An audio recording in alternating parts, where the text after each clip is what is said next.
Hello, welcome to Libra Philippines. So, ito yung reading natin for Libra. Sun, Moon, Rising, Venus, Jupiter, Libra. Take only what resonates. Hindi ito magre-resonate sa lahat. Unfortunately, hindi ko talaga makukuha lahat ng energy na Libra sa mundo. So, kung gusto niyo pwede kayo magpa-personal reading kay Jing Tarot Reader. Ako open ako sa personal reading ngayon. Meron akong 3 question tarot reading. Ano pa ba? Basta mag-inquire ka na lang doon sa Facebook page namin. Madam P, ayan.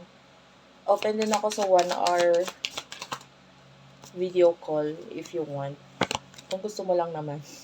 Pero kung ayaw mo, wala. Okay lang. Okay lang. Anyway, 9 of Cups.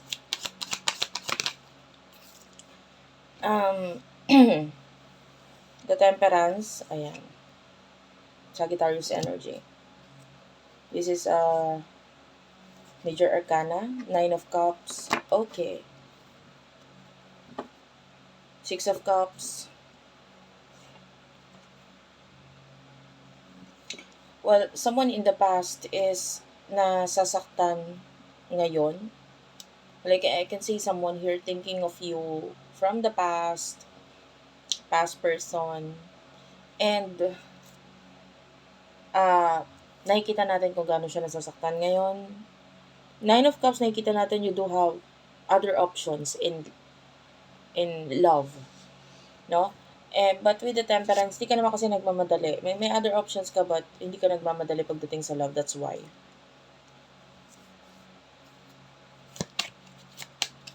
Sino to person na kakonect mo for the sign of Libra? Wait lang, guys. Ayan. Medyo hindi ako komportable dun sa pwesto ng camera kanina. Nice ko lang. The person you're dealing with, Queen of Cups. Ayan. What's with the Queen of Cups?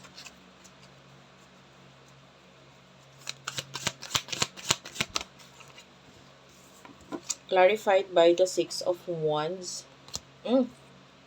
May gusto sa'yo itong taong to. I mean, this person loves you. Willing to love you. Willing to give itong everything sa'yo. Itong person na to is willing to fight for you or fight for this connection. Kung hindi ka nakaka-relate sa reading, guys, huwag mong kunin yung reading, ibigay mo sa iba. May isang taong willing ipaglaban ka. 9 of Wands is here.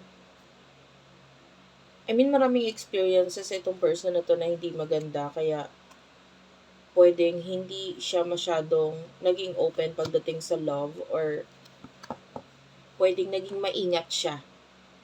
But the Hermit, that is Virgo energy, nakikita natin na parang ready na akong magmahal ulit. Lalo na nakita kita. Some of you, pwedeng laging nagpapakita sa iyo yung mga angel numbers na parang laging may 1 sa gitna. Like 212, 313, 414, 515. Mga ganun. And so on. Anyway. Emotions, you do have here the 10 of Swords and the King of Cups. Some of you, you are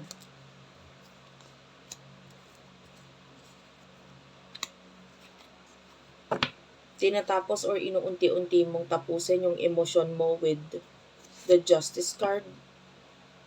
I don't know, this Justice card could be a person na may one-on-one connection ka, maybe karelasyon mo noon. Maybe you're married with this person in the past, maybe an ex. Or hanggang ngayon, you're still married with this person, unti-unti mong ini-end yung emosyon mo para dito sa taong to. May iba sa inyo, nasasaktan ka pa rin para dito, or nasasaktan ka para sa kanya. You know what I mean? So, whoever this past, or whoever this person, na hanggang ngayon nagpapakita na parang nasasaktan ka pa rin para sa taong to. Emosyon niya para sa'yo.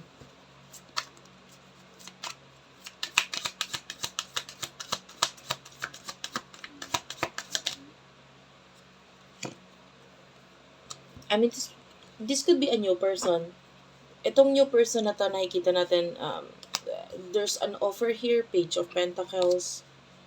Pwedeng financial offer na rin. Parang, ito lang yung meron ako, but if you will take this, I'll try my best na dagdagan as much as possible yung kaya kong i-offer sa'yo.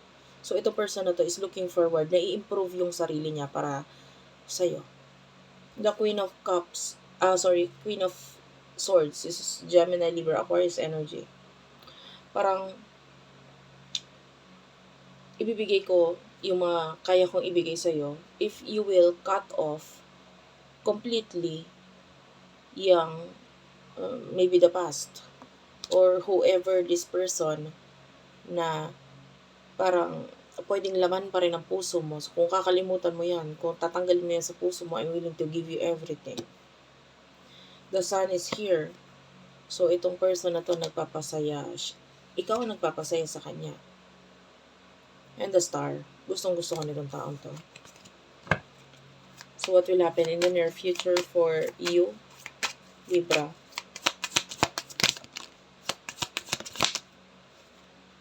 In the near future, you do have your Two of Pentacles, Taurus, Virgo, Capricorn, Four of Swords, okay.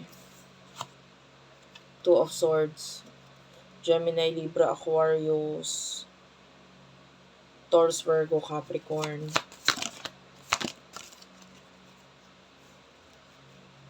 Bottom of the deck is the Five of Pentacles. The Death card is also here. And the Nine of Pentacles, Taurus, Virgo, Capricorn, Scorpio energy.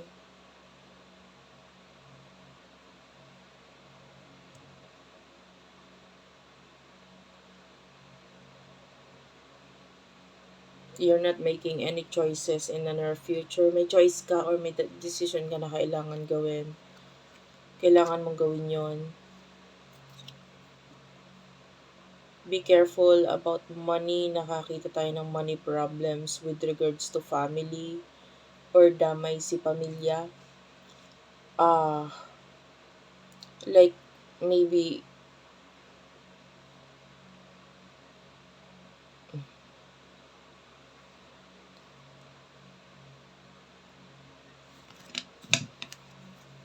may pagkakagastusan na may kinalaman sa family, like an event or party or something na parang kailangan mo pag-ipunan, that's why.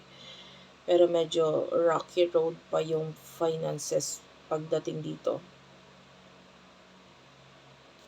Anong dapat gawin? I want to know more about dito sa advice pagdating sa finances mo. Ten of Cups and the Four of Pentacles.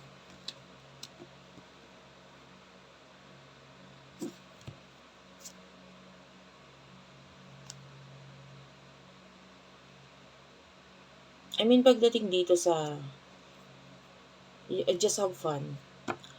Kung may savings or may money, nakikita naman natin na it's okay na mag-save or mag-ipon.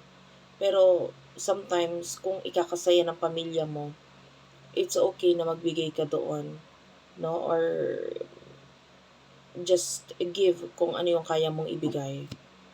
Pero kung ikaw ay inuobliga with the Devil and the Five of Wands, utang na loob, wag. If someone is manipulating you pagdating sa finances mo, may nagdidikta sa'yo or may gumagamit sa'yo pagdating sa pera mo, you have to sanggahan or proteksyonan yung pera mo, yung finances mo. Like, some of you, pwedeng may manipulator na parang either minamanipula ka niya, toxic person, pagdating sa finances niya, finances mo, you have to fight for this. Mararamdaman mo naman yun kung sino tong person na to. Using you. He or she is a user. Huwag mong hayaan na gamitin ka. Okay. In the near future, the Death card and the Nine of Pentacles is here. Clarify this.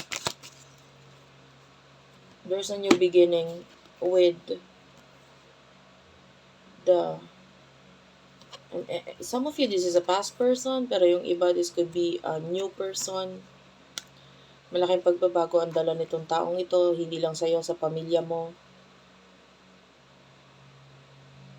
Nine of Pentacles, Taurus, Virgo, Capricorn energy. Itong person na to will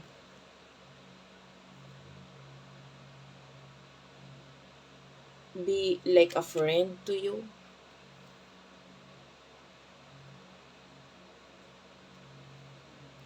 Yeah. Palaban tong taong to eh. Palaban. Tell me more. Page of Cups. Yeah, this could be young person and the sun. Ikaw kasi yung nagpapasaya sa kanya. Hindi naman niya gagawin yung mga bagay na yun kung hindi mo siya napapasaya. So, itong person na to, gagawa siya ng paraan to, you know, ibigay ko ano yung kaya pa niyang maibigay sa'yo. And that's it for now. I love you all. Well, some of you, kilala mo yung sarili mo. Kung lagi kang bigay ng bigay in the past, deserve mo rin namang makatanggap.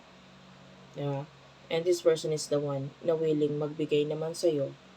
Kung dati ikaw nang bigay ng bigay sa nakaraan mo, ikaw naman yung time ngayon na bibigyan and maaring galing ito sa taong ito. Thank you for watching. I love you all and bye-bye.